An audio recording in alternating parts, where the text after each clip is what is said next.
One of my earliest videos was a video about the outdoor catio, you know, for the indoor cats, like a kind of cage, but you know, designed for cats so they can feel outdoors when they're indoors. Well, I had to get taken down because it was rotting, but I made this new one, like a window one, which you just open the window and they pop out. There's a kind of tray there you can empty, and so I made it out of the old bits.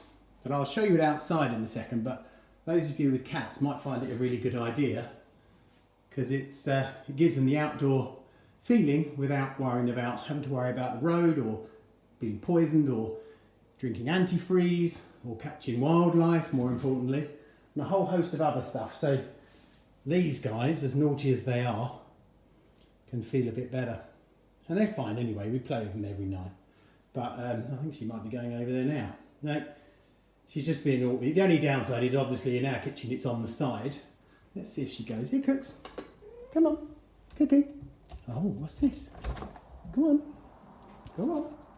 And she's not interested at all. Oh no, hang on. There we go. See, she's a bit skitty, this one. She might not go out. Come on. A little bit of gentle. There we go. Ah, so there you go. As if by magic. So they've got 3 stories. Oh, the other one's turned up now. Wants to be on film. Come on then. It's a bit tight for you because you're fat and huge. Go on. Well, there you go. He's gone downstairs. Well, there you have it. I didn't pay them to do this. It's about the only time in any of my videos that something's gone to plan. Come on. So let's go outside and show you those guys outside. And you'll see what I mean. And I'll take you through another little thing I'm making. This will probably be the last video because when I get in from work, the sun, it's already dark, so it's getting dark now. So there you go, there it is. I know to a lot of you it might look like a cage and a prison, but it isn't. They love it. They love sitting there and watching the foxes, and they've got 3 stories and a bed at the top, and they have their dinner out there. And for them, you know, it's nice. They get all the feeling of fresh air and smells in the air without having to, you know, get stressed, which, you know, cats do feel stressed. They might look happy, but any outdoor cat has a territory, and just keeping that territory maintained is a full-time job, and it's hard for a cat to come down when they're indoors after being outside. So that's why indoor cats live on average 3 to 5 years longer, because they don't suffer these pressures that outdoor cats do. But so that's that. I'm really pleased they went in it because it shows you, but it's just on 3 little stilts here. Quite simple to make, and the other big one's gone. Look, it was down there, but that was in the way of the patio door. But this one's much nicer, much more mobile. I can move it out the way if I need to, but I can get round it at the bottom. Really simple, all recycled, keeps the cat safe and keeps wildlife safe. So there you go, that's item number 1. And then in that old cat thing, I had this scratch post because it was massive, the old catio. This thing I got out of the woods when they chopped some trees down, and it's been seasoning in there nicely for a couple of years. You can see where they've scratched it, but that doesn't matter because you don't see that. So what I'm doing is I'm cutting that into sections just about 6 inches long, 5 or 6 inches long. It's nicely seasoned, look, all nice and dry. That'll make lovely holes. Then I've got this old waste pipe, and I've got loads of this in the shed. What I'm doing is I'm cutting a piece and then putting an overlap on it. How simple is this? And there is the finish. You can see there it kind of overhangs the top for rain. All I've got to do is put a wedge in at the back to hold it in, but a bit of wood, and then drill it. Well, I'll drill it first and then put the wedge in, but that's it. I mean, that's a couple of saw cuts, maybe 5 minutes of sawing, and then some holes, and it's done. And that is how simply you can make a solitary bee habitat. You can get all this stuff from crikey, you could go down the tip and get this plastic. People are always throwing it away, this plastic waste pipe, but try and get it recycled. You'll find it. And an old log that's seasoned, and there you have it. So I should be able to make about 10 out of these, at least. I would say I've already made 3 and I've got most of the log left, so I would say, you know, maybe 10 or more. And that's going to be maybe 600 or 700 holes. Each hole 5-6 bee larvae, so you're talking 2,500, maybe more bees all saved from recycled materials. Can't be bad. So what I do now, I'll cut to when a couple are done at least, and then you can have a look at the finished item. But you know, when you're thinking about stuff for bees, it doesn't have to be complicated.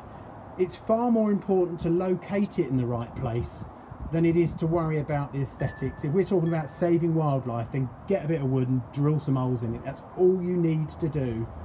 Nature will take care of the rest. So give me a minute, or maybe a few hours, and I'll get these done. It's the weekend now, so I'll cut back at the weekend when one's finished and show you.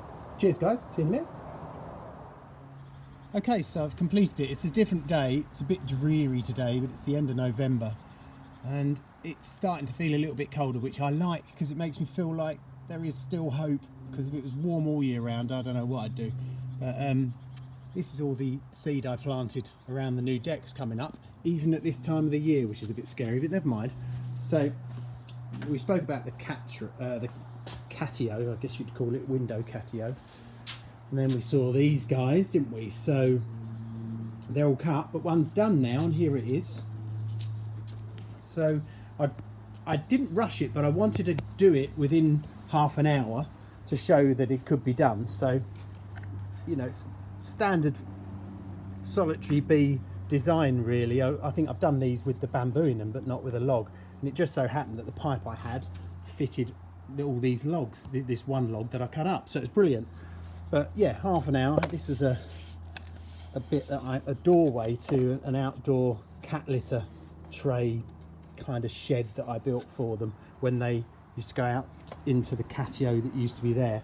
But I used it for the back of this, and yeah, the pipe's on there just screwed in, and then the log sits in there nicely, so bugs can also get around that log, which is quite good.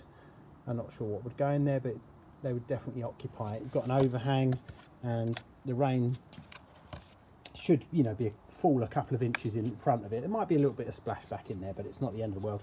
A few screws just to hold it all together, and a few on the back, and that's it. 100% recycled, and yeah, simple, isn't it? I think anyone could do that pretty much. It's just getting the bits, but it wasn't difficult. About 32 minutes I think it was. So okay, so I'm going to give this one away. So if you leave a comment in the below, I will make sure that, what should we say, after 3 months, because that will tie in nicely with next spring, what shall I do? I will randomly draw a number and then count up from the bottom of the comments. If I've got 500 comments, I'll randomly generate a number on Excel and then count up from the bottom that many, and that person will get this if they want it. So please leave a comment. What am I going to do about duplicate comments? Look, I'll leave it up to you. I'd rather people be honest than just leave one. If I notice that someone's got 20 on there, then I'll have to be fair to other people. So please just leave one, and I'll do it fairly at the end. But like I say, it's not pretty, but it is very functional, and I guarantee, placed in a, what do we want? Leaf cutters. I'd say south position, with a little bit of sunlight, maybe in a bush so it's sticking out, dappled sunlight, nice warm position, particularly the morning. You'll definitely get solitary bees in there. Leaf cutters in the bigger ones, and masons as you get smaller, and then some really small solitary bees. What have I said before? I think it's 224,000 species of solitary bees, so depending on where you are and what country, blimey, this could end up costing me a lot of money because I don't get that many views, but hey ho, I'm committed now. So there it is. If you fancy winning that, I won't say winning because it's not you're not gambling. It's, if you fancy getting that, then please leave a comment below, and I'll come back in, what's that, February, March, and we'll see who's won. So thanks for watching. Oh, in the corner, I forgot to mention, I haven't put it in there yet, that little guy is a polecat, and I found him in Wales on the way home, 2:30 in the morning, shivering in the middle of the road. You know, somebody had hit him with a car and just driven on. Maybe they didn't see, but to be honest, most people drive on, don't they? And he was just sitting there, and he let me pick him up, and it was, I noticed he had a little cut in his mouth, but other than that, he wasn't in a terrible state. But obviously the fact that he let me pick him up, he was shivering cold. It was horrible. I hate cars. They're disgusting. I'm sorry, I know there'd be some petrol heads out there, but the older I get, the more I hate them. They're just vile, one-ton weapons that people drive around with. Anyway, that's my opinion. But they do destroy wildlife indiscriminately. So anyway, I picked him up and I put him in the boot of the car in a blanket, because we always carry around a little cage in the boot in case we find wild animals.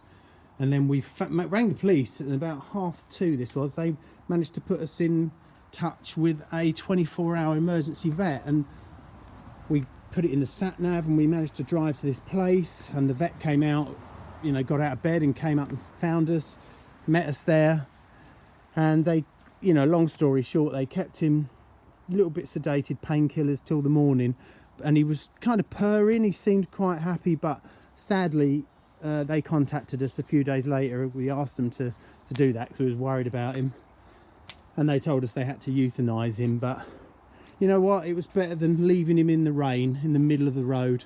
So we were really pleased that he didn't die like that.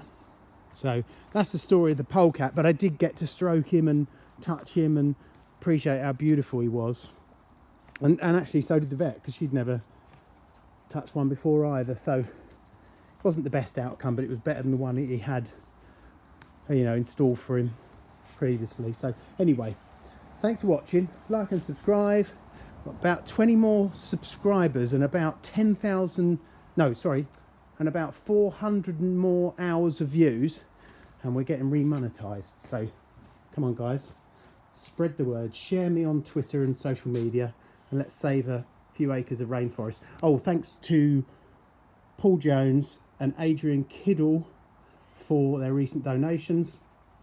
You'll see their names at the front, but on the outro I'll throw in the World Land Trust certificate, the pictures there, so you can see the work they helped me to do. I topped it up to £100, but really appreciate their support, and collectively we've saved like another acre, which is really, really good. And that's views aside. Once we monetize too, we get loads.